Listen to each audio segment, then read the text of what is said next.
Hey everybody, welcome back to another review. Today we're taking a look at Killers of the Flower Moon. It is Martin Scorsese's newest film, and I gotta say that it is a very enjoyable film. I think Martin Scorsese is one of the best directors of our era. He is an amazing director in everything from like comedy, drama, historical pieces that are amazing.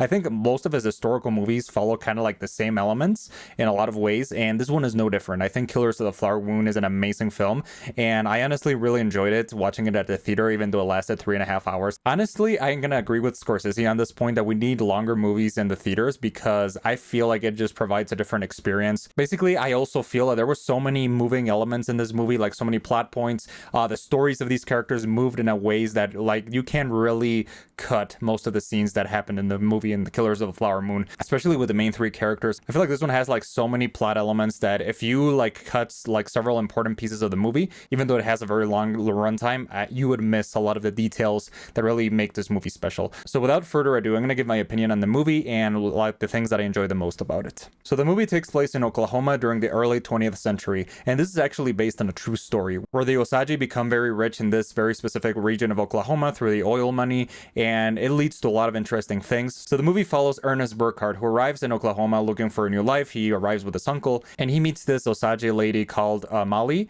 and basically forms a relationship with her. And from there, like, it becomes a really interesting conspiracy, which it really takes place in real life events. And I feel like the way the writing balances all these things, like, I feel like it makes each hour a different like section. For example, like it could really work as a miniseries too, like which each because each section has really important different elements in both tone and the story, like the way it changes from one moment to the other. For example, at the beginning, I think like the first hour or so was very relaxing. Like it just shows you like the way of life in this world. It's full of that like typical Martin Scorsese humor.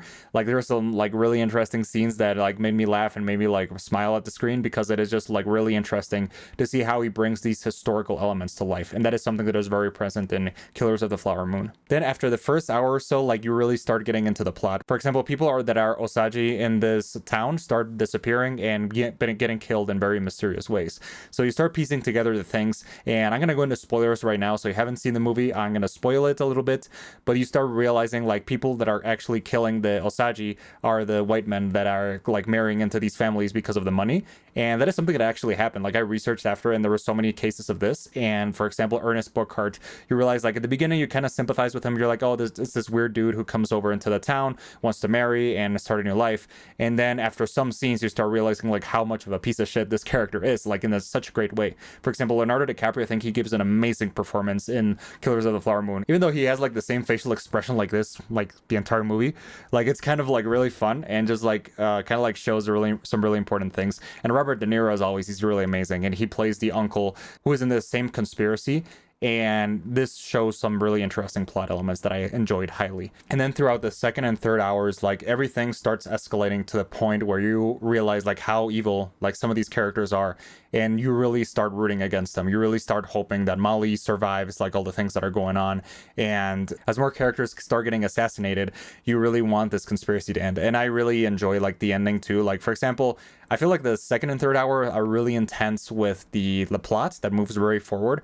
And as usual with Scorsese's other movies, like the final half hour, like they get the reckoning, and it's just like shows the aftermath, and it shows some really emotional scenes with some of the characters, especially Ernest. Like you kind of recognize that he's a very, very bad person, and he gets what happens to him. Like he goes into jail, but you kind of like realize like, oh my god, this person is so like misguided. You can't help but feel a little bit of sympathy for him. And I feel like the last half hour is really good for that. And just the overall movie is really great. I feel like I said before, there's so many great scenes. There's a lot of scenes that really make you very happy. Like it makes you like appreciate the historical preservation of this time era, and especially a place like this in Oklahoma, which is not very known in history, but it had like a lot of interesting things took place there. And I feel like that's the feeling like Martin Scorsese tries to tell with every one of his movies, like tell a story that is kind of like unusual from other things and bring it into the spotlight. For example, he did the same thing with Silence, with Christian missionaries in Japan.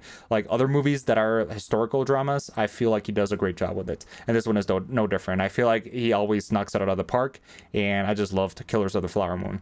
I think it's just a great movie. It has a lot of great elements, and as a final score, I'm going to give it an 82 out of 100. It is just amazing, and I love the movie, and I really hope to see more movies in the future. Hopefully it doesn't take another 4 years, but I really enjoyed it. So anyways, those are most of my thoughts on Killers of the Flower Moon. It is a great movie. I highly recommend watching it, even though it's in little pieces, because it is a very long movie. I gotta say that if you're not prepared for 3.5 hours at the theater, you're gonna start feeling it, but you're still gonna have a good time. But anyways, those were pretty much all my thoughts. So see you guys later, and until the next review.